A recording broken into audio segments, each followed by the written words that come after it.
नमस्कार। लघु पराशरी के अध्ययन क्रम में उसके श्लोकों का पठन एवं उसका भावार्थ विश्लेषण इस कार्यक्रम के अंतर्गत आज योगाध्याय का दूसरा श्लोक है। ये भी श्लोक महत्वपूर्ण है। जैसा कि हम कहते आ रहे हैं, लघु पराशरी का हर श्लोक महत्वपूर्ण है। बस उसमें थोड़ा समय लगाना है, चिंतन करके उसके भावार्थ को समझना है। आज का श्लोक आप देखेंगे, वो कहता है ये बात कि केंद्र और त्रिकोणपति का यदि संबंध है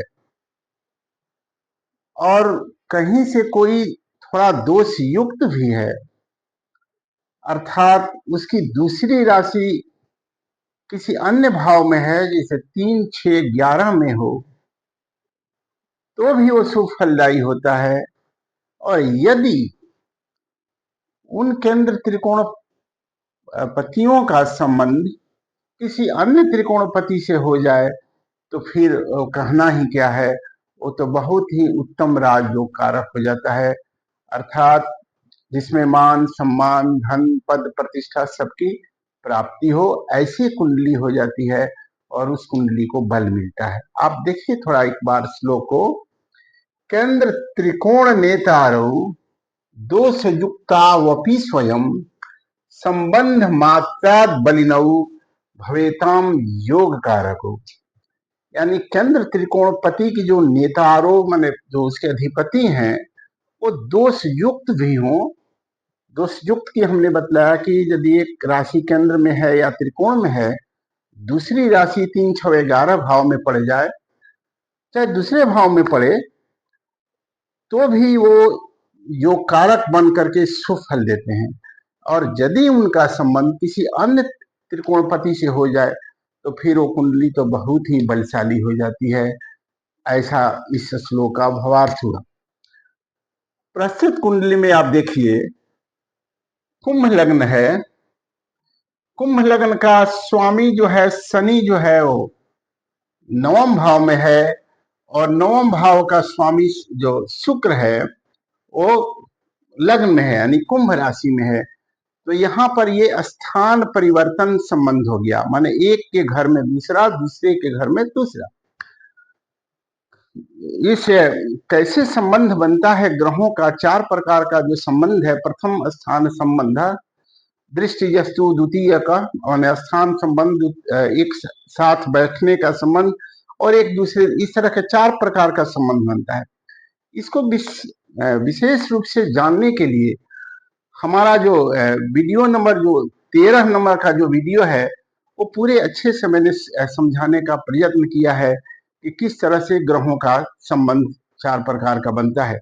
लेकिन यहाँ पर थोड़ा देखें, यहाँ केंद्र है, कुंभ राशि है, केंद्र का केंद्राधिपति त्रिकोण में है और त्रिकोणाधिपति जो है वो केंद्र में है, तो एक संबंध बन गया। और यदि इनका संबंध इस बुध से हो जाए, क्योंकि बुध जो है वो भी त्रिकोण में है, बुध की राशि मिथुन जो है वो 5वें भाव में, जो कि त्रिकोण स्थान है, तो इस तरह से इस प्रकार की अगर कुंडली बन जाती है तो कुंडली जो है बहुत बलशाली और सुहद हो जाती है।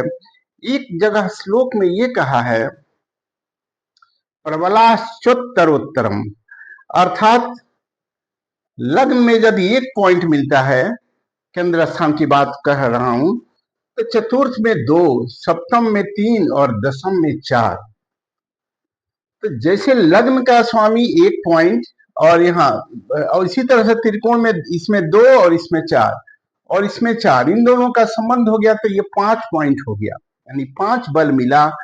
अब उसमें ये शनि जो है वो व्यय स्थान में 1 राशि कम, 1 पॉइंट कम हुआ, तो भी बली हो गया, वो संबंध को बलशाली बना देता है। तो ये भी जाने, प्रबलाश्चोत्तरोत्तरम एक पाठ गया है वीडियो में, इसमें ये कहता है कि लग्न स्थान को 1 पॉइंट समझिए, चतुर्थ भाव को 2 पॉइंट समझिए, सप्तम भाव को 3 पॉइंट समझिए और दशम भाव को 4 पॉइंट समझिए।